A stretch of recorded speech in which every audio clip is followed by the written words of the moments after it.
right, everybody. Welcome to the premiere episode of For the Sake of Heaviness. My name is Mercyful Mike. I'm here with one of my best bros ever, Mr. I am Butch Balich.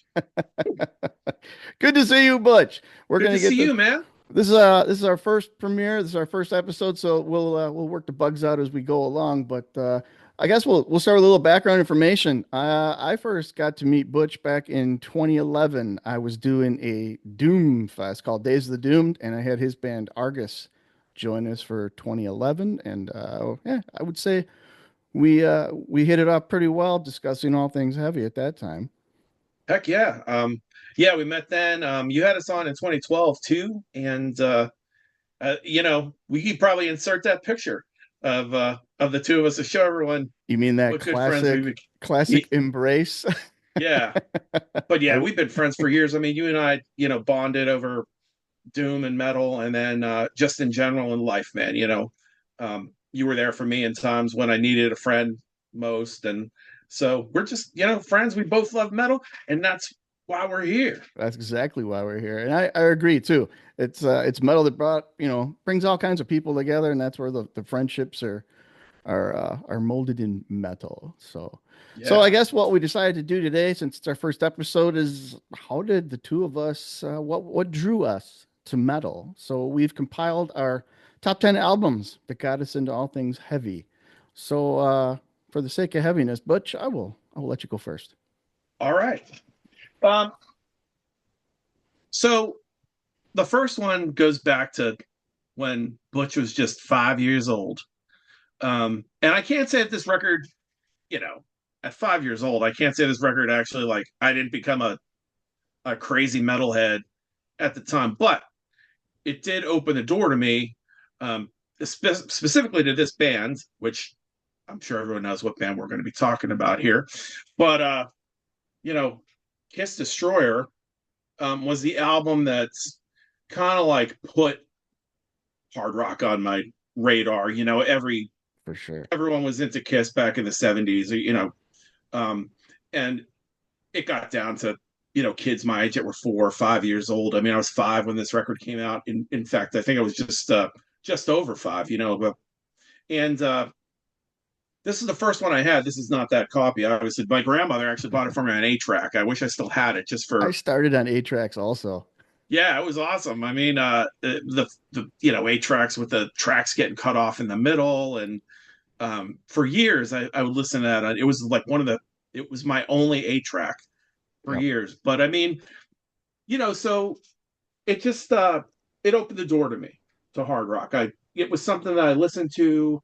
I didn't know from what. I mean, like whatever I heard on the radio, or listen to AM radio Right. in my parents' car. All the hits and stuff. But Kiss was like a just cool. I mean, there's like superheroes. Like this. Look at this cover. I mean, I saw this. I was entranced by this. Between this and then Rock and Roll Over. Right. Um, so Kiss What Destroyer. 5-year-old is not drawn to that?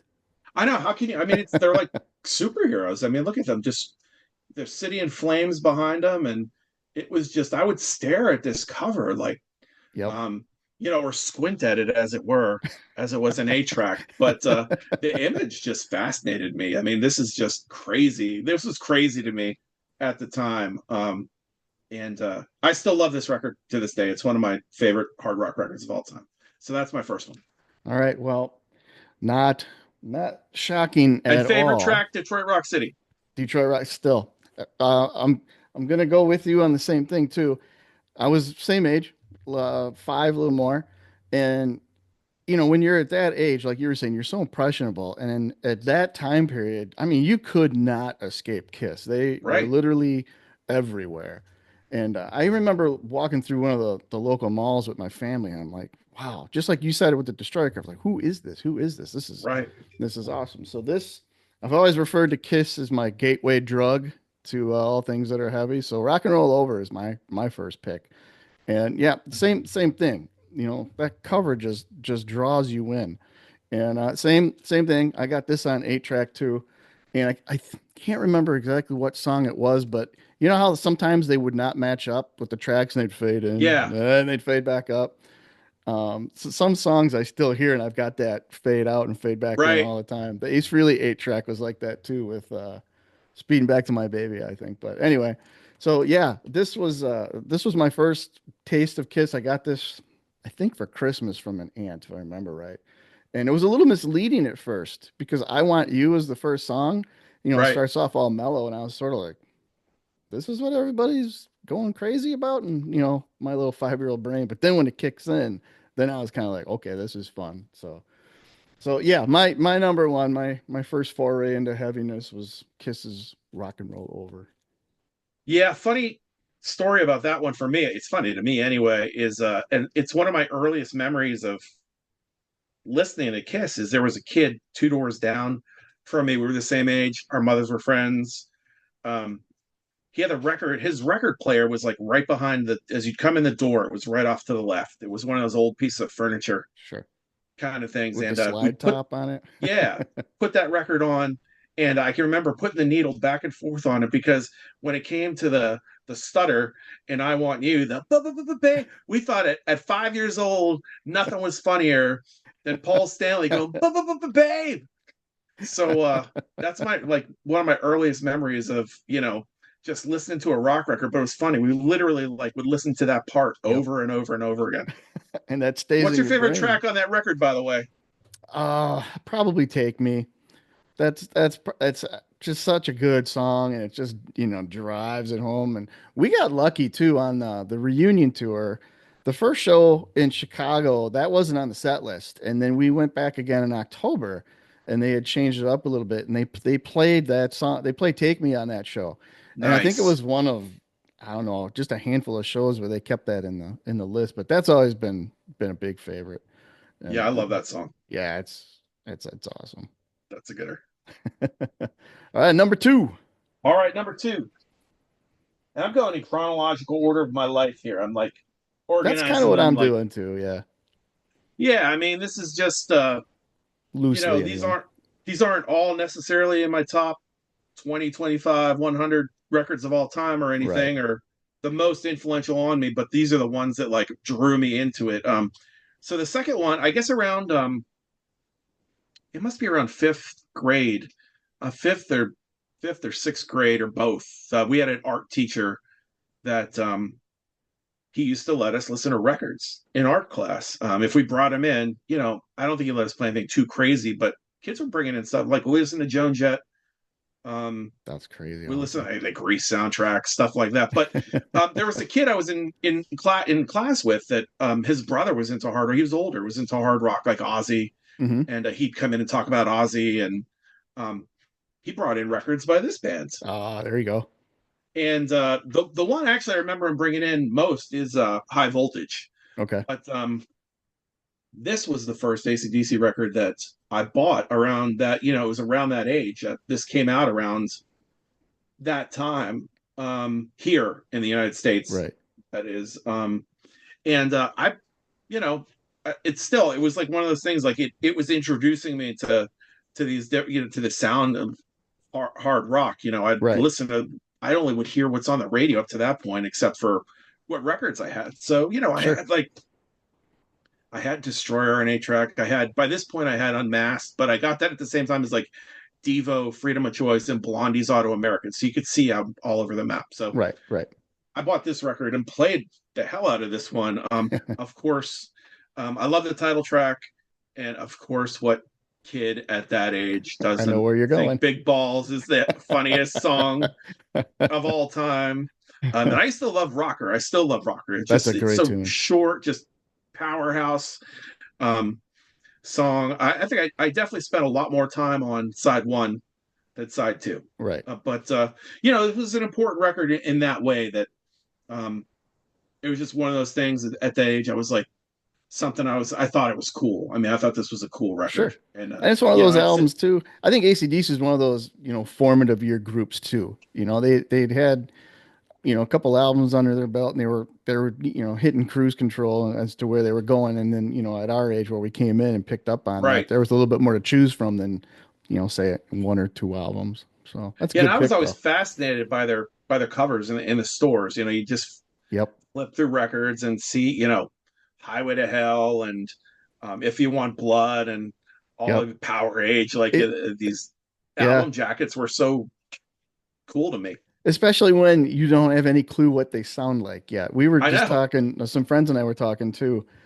I used to go grocery shopping with my mom, and she'd go to the store, and I'd run down the block to Ben Franklin, and you could flip through records there. And I remember seeing the Alice Cooper live show album with the big Yeah. Cyclops, and I'm like, man, what does this sound like? Yeah.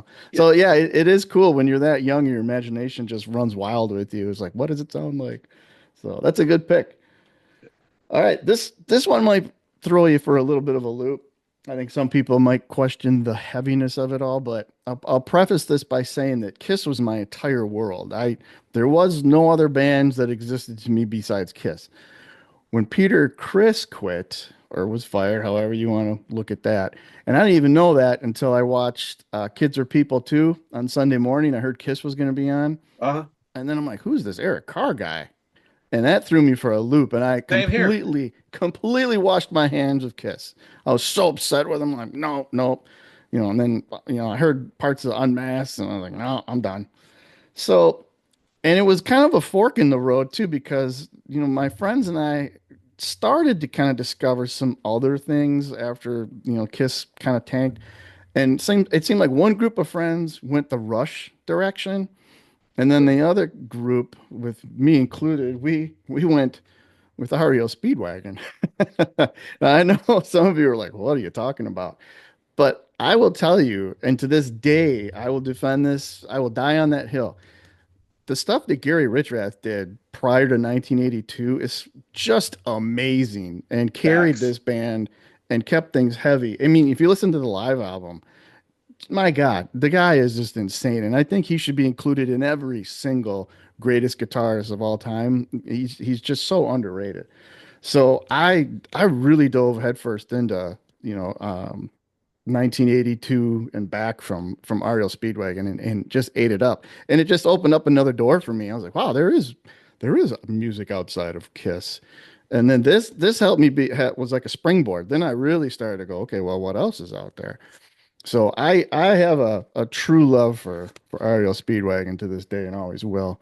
I mean, you can go with Roll with the Changes as, a favorite, but Golden Country, it It's doesn't get much great. better than that.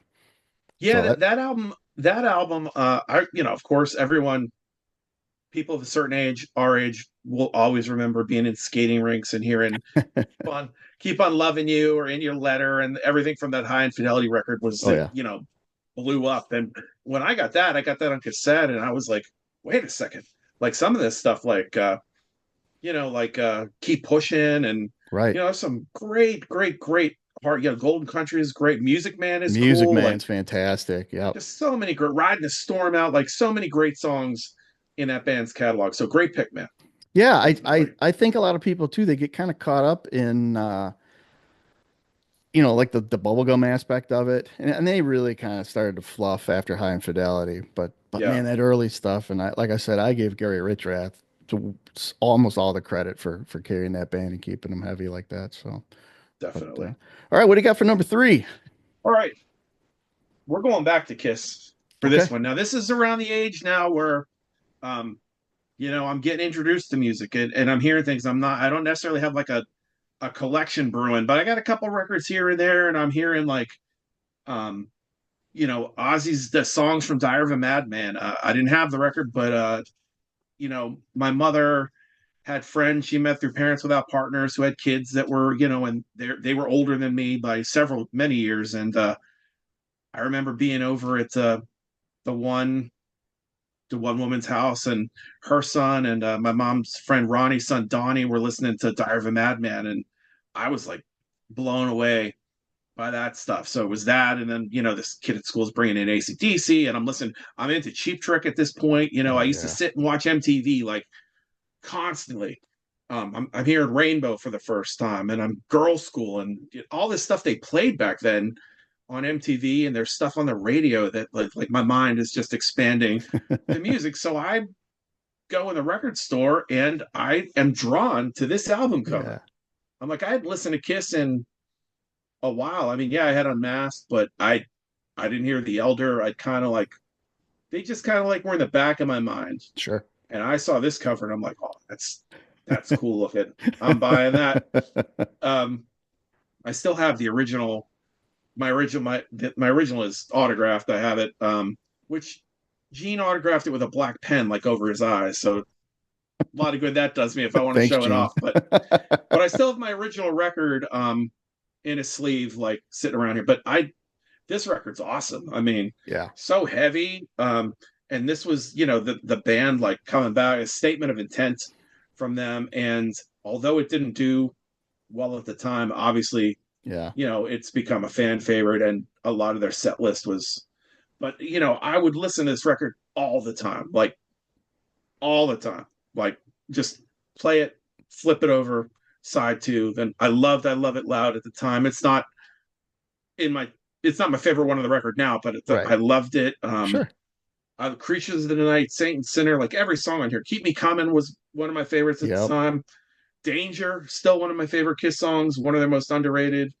I Still Love You, like track after track, like every song on here was great. So I'd say this is probably the first hard rock heavy metal record that I bought with my money that was like really like got me started my fires up There you about go. hard rock and metal.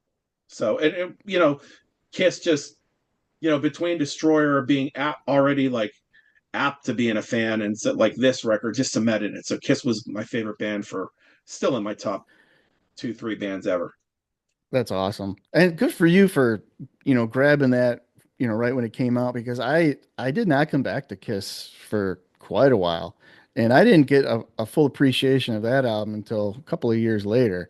And then I started realizing, okay, so I see what people are talking about with this bombastic drum production. Sick. Oh my God, just ridiculous. But yeah, Saints and Sinners, that's probably my top track on that. But and it's too bad that that was a little, too little, too late kind of scenario for them because it was just such a massive album. Had that continued on from, after the Alive 2 cycle or earlier on, I think they'd, that would have held them out for a lot longer. They may not have ever taken makeup off. Who knows? But yeah, it's just sad that the placement of that album just came at a bad time. But I wonder if I just saw I've heard Paul say this before, and I just was watching an interview that he did with Steve-O, and he talked about the record, and they were talking about that the taking the makeup off, and he said he wanted to take the makeup off for Creatures of the Night. So you got to wonder, the taking the makeup off was a big thing for them going into Lick It Up. So I right. wonder, had they done it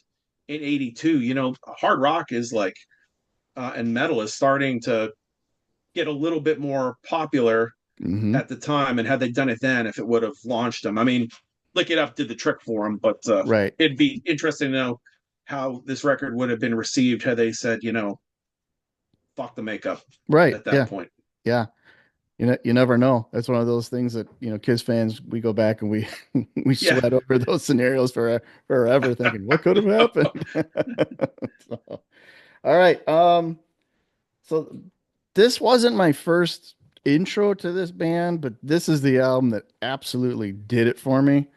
And I was aware of who they were, just I wasn't exactly sure what they sounded like. Judas Priest toured with Kiss in '79, and for whatever reason, I thought they were a church group. I'm like, why the hell is this church group touring with Kiss? What's this Priest guy? So, come back around a few years later, and I heard "Living After Midnight" on the radio, and I was like, man, that's a really good song. So, got into Priest, but this is the one that cemented it for me. Scream for Vengeance, still probably my favorite Judas Priest album to this day. Um, they put out a VHS tape called Priest Live that my best friend Jeff and I would ride our bikes down to the video rental store literally every single weekend. And it got to the point where the guy would see us lay our bikes down and he would just hold the cassette up for us. The VHS. He's like, I know you guys are here for that Priest one. So, but again, this is one of those albums where you couldn't have asked for a better track listing and flow because Seriously. it just flows beautifully to where you get to the end of Devil's Child and you're just ready to go right back into Hellion Yep. again. And I will say too, Hellion Electric Eye, greatest album opener of all time. I'll go on Facts. record saying that. It's So, killer. I think it's definitely their best album opening. that record, similar to what you were saying about Creatures of the Night, like I remember kids having that. I remember hearing You Got Another Thing Coming on the radio. And I probably borrowed that from someone at some point because I do remember listening to the cassette at home and I liked it, but it was like they were just a little, I was just a little bit behind getting into them as opposed to some of the other bands that were actually like starting to draw me in. But that album Right. is still one of my top five Priest records. And, you know, it was within the early 80s, like up to Sure. by the time 85, 86 rolled around, I was, you know, an avid Priest fan. Absolutely. I So was the just, same way. QFM up here in Milwaukee, they used to play Living After Midnight and, Breaking the Law. So British Steel was getting a little bit of airplay, but I didn't really get an album or, anything from Priest until, Screaming for Vengeance came around. And even a little bit after that, I think I think Defenders was actually the first Priest album that I bought and then kind of went backwards with Screaming for Vengeance. But watching that live show over and over and over just cemented it into my brain forever. So, and it's got regular rotation to this day. I'll throw that on and listen to it start to finish and flip it over and start all over again. yep. So, I just listened to it a couple days ago and, man, I'm probably the minority on this, but Take These Chains is, I think, my favorite song on that record. yeah. There's something about it. It's just that the melody, and I can remember doing a show at we did a show here in Pittsburgh back when I was in Penance with Well of Souls Okay. from Texas. We played with them, and I think Ordrum played, and we all went to a bar, an after hours bar afterwards called I think it was the White Eagle here in Pittsburgh. And I remember we went to the jukebox, and Alexis was in the band at the time, and I remember she and Gallo and I at the jukebox. We played "Take These Chains." I could just remember the three of us standing around the jukebox singing "Take These Chains." So it's just a great memory for me, and I love that record. I mean, you how can't you? Yeah, it's hard to pick a favorite track from that because they're all so good. I can say today it's Bloodstone. Bloodstone's To phenomenal tomorrow it's Fever. It's every single song on there is just they stand out. So, for sure. and I was always a big fan of Riding on the Wind too. I like the way it came right out of Electric Eye and that flange on that drum roll from Yeah, Dave Holland. I know a lot of people call him the human metronome, but I learned how to play drums listening to Dave Holland on Judas Priest records. yeah. So, all right, what do you got next there, Butch? Um, so at the time, you know, we're into like 82 and then going into 83. And you know, I'm listening to rock radio at this point, and the the the big song, and really this is the song and the record that really like lit the spark for hard rock and metal. I don't think they get the credit they deserve, but I mean, this is the Oh record that yeah, actually just bashed the door down for, especially for the bands in LA. Um, and it's funny knowing the history of them now, because those first couple of records aren't that great, even though Randy Rhoads is on them. I didn't right. know that at the time. I just knew I heard "Come On, Feel the Noise" and fell in love with that song. I didn't even know at first it was a cover. You know, it's something I found out later. I just knew I loved the song. Yep. I'd begged my parents to, you know, put on one of the stations that played like rock on it. If the song came on, I'm like, please, you know, leave it on, Sure. please leave it on. And again, this is one of those records. I bought this and I played the shit out of this Yeah. record. You know, every song on here, including Thunderbird, I love. Metal Health is great. Come On Feel the Noise is great. I love Don't Want to Let You Go. Slick Black Cadillac, Oh yeah. you know, and then side two. I mean, I don't know if you get, there are a bunch of 1, 2 song punches that for me are killer. Breathless into Run for Cover, Yeah.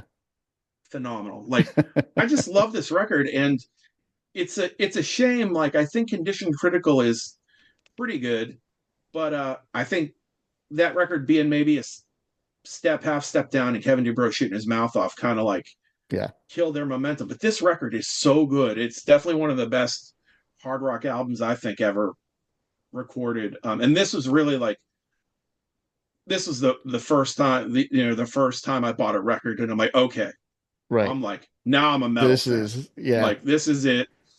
I love that this kind of music is for me. Yep. So this just, I was already kind of leaning that way.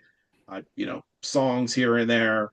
This album cemented it, and I still love it to this day. Yep. I played that not too long ago myself, and you're absolutely right though. That album kicked the door down and opened up the floodgates for metal to be more, accepted. But I love that album too. I the same exact thing. I played the shit out of it. Same thing with, my mom had a big old kitchen console radio on the counter, and if that happened to come on, I'd be like, leave it on, turn it off.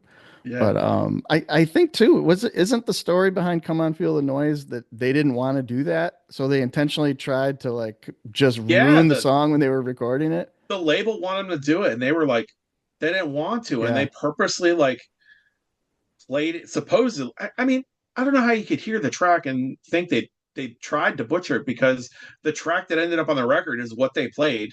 and it sounds Um, great.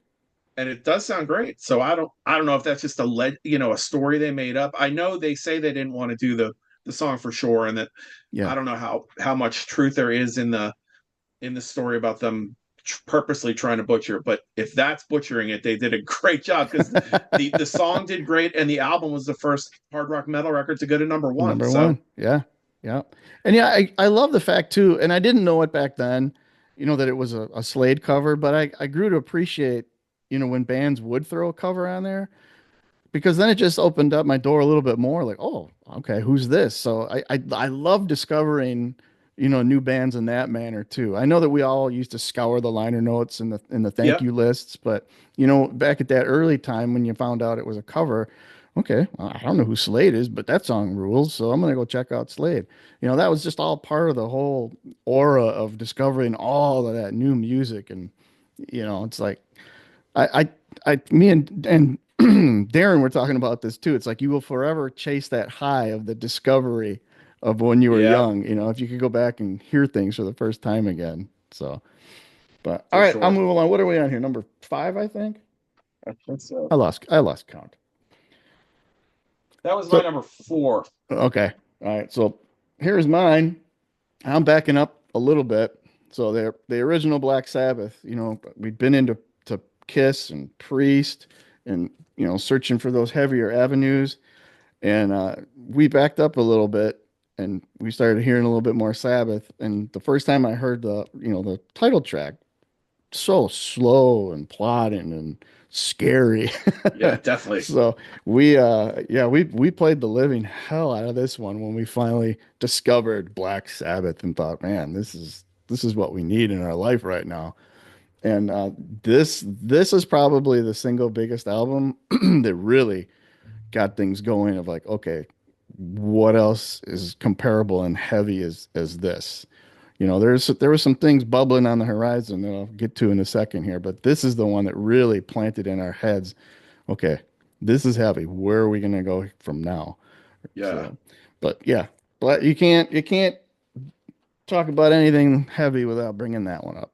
Yeah, and imagine too, I thought about this over the years, like put yourself in in 69 and 70 when Sabbath emerges, and hearing that record at that time for the first time, like it was the most extreme thing, the heaviest thing on the planet. Yeah. I mean, the fact that it's still one of the heaviest records ever says something, but I can't even imagine what it was like hearing that at that time. Oh, Like, there was absolutely nothing comparable.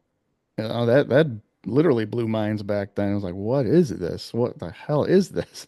But yeah, you read Geezer's book and Iommi's books, and I think it was in Geezer's book, they had finished up a set and they didn't have anything else left to play, but they had been playing the, Black Sabbath and I think NIB at that point, and people were like, play that one again.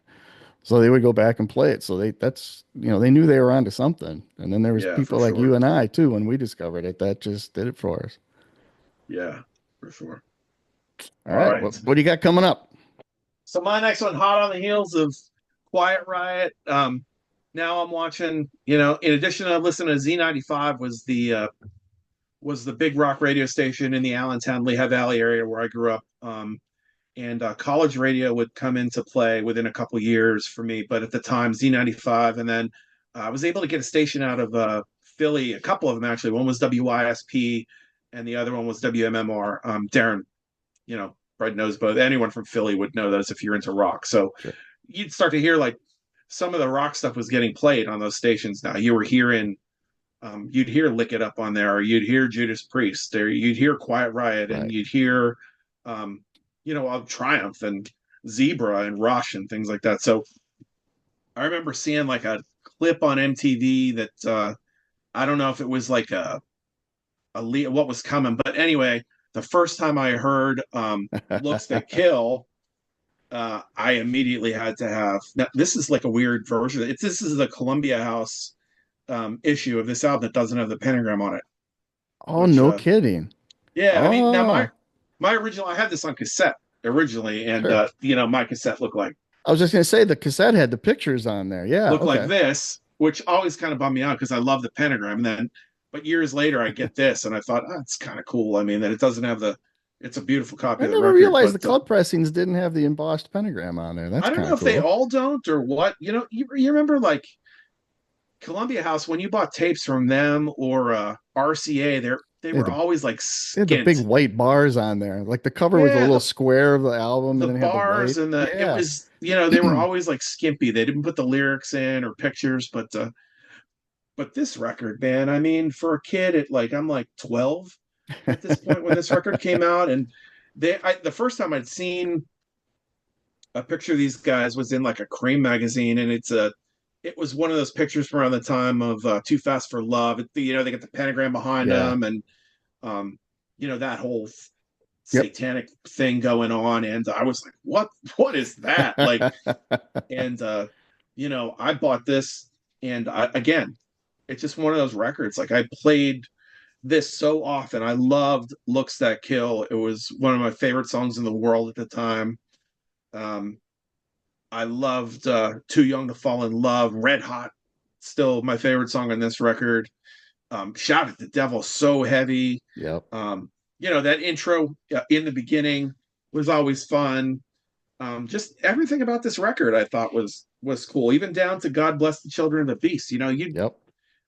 You listen to it all the way through. I wasn't like skipping when you had cassettes. It wasn't like with CDs. You could just easily skip. Skip. It Yeah. was, or even with records, you could advance the needle. With this, you have to like press the button and wait. And did I get it there yet? Yeah. And I didn't want to skip anything on it though. I would just play the tape over and over again. Sure. Um, yeah, I mean, this captured my mind at the time, and that it's heavy. I definitely consider this a metal record Oh, for as sure. opposed to what they became later. It may be in the grand scheme of things, it's their only like actual heavy metal album. Too Fast for Love, you could argue is metal, but I'd argue it's more like hard rock with a little bit of punk, a little bit of glam and trash and stuff. This is like full on Yeah. metal, and this is where I thought, this band is one of my new favorite bands, and Yep. I wish they would have stayed. There's a couple of glimpses of this on the next two records, but they never Well, let came me back. ask you. Let me ask you this, since you brought this album up, and I'm gonna guess your reaction was pretty close to ours. So we were all in on Motley Crue too. I agree that that album absolutely hit the mark at the right time. We were all in, very excited for the new album to come out. Got home, kind of saw the back cover and didn't quite look like those pictures on there. Put it on, I'm like, oh, what happened?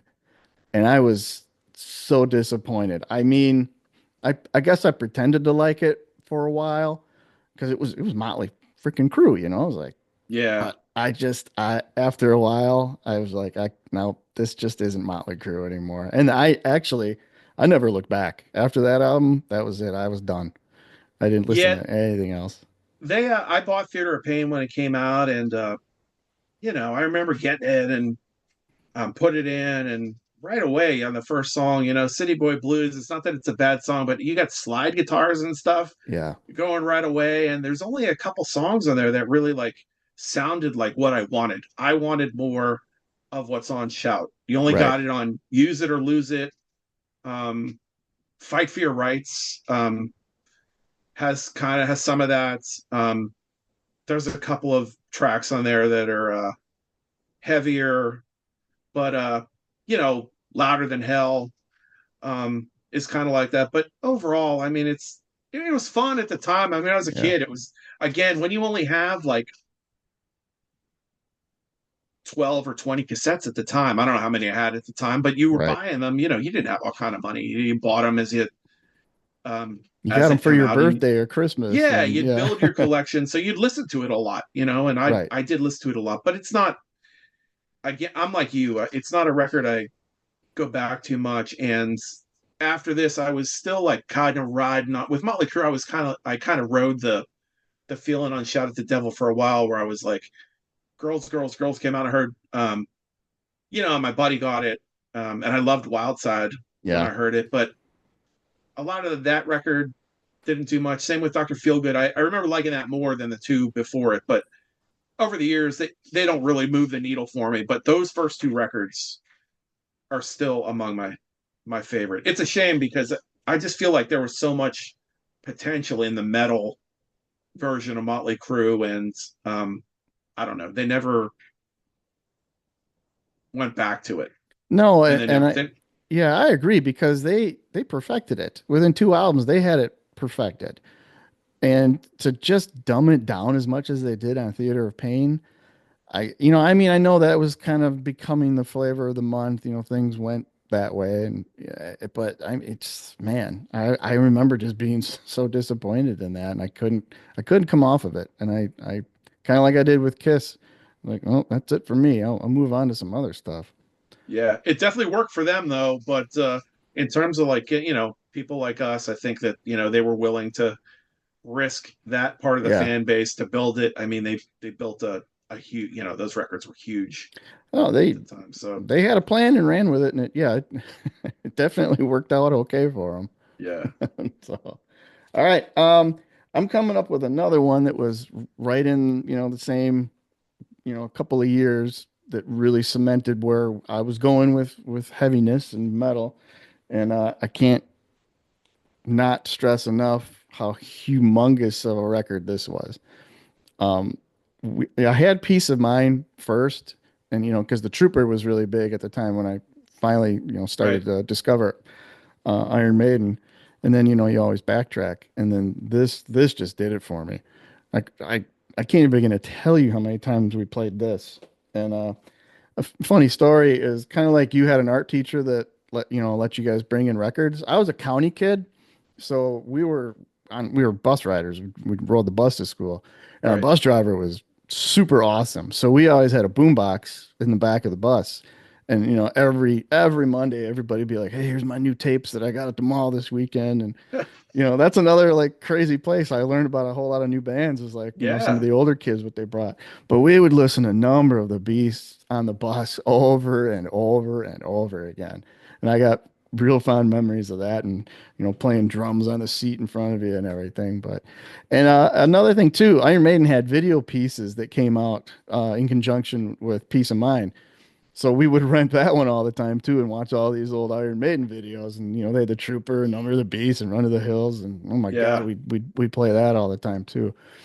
But yeah, just there's like a real haunting vibe to Number of the Beast, whether you want to say it's because of the title track or the 666 and all that. There's a real dark vibe to that album that really drew me in. Right. And that just became a part of my youth soundtrack for a long time. Yeah. For a lot of us. Yeah.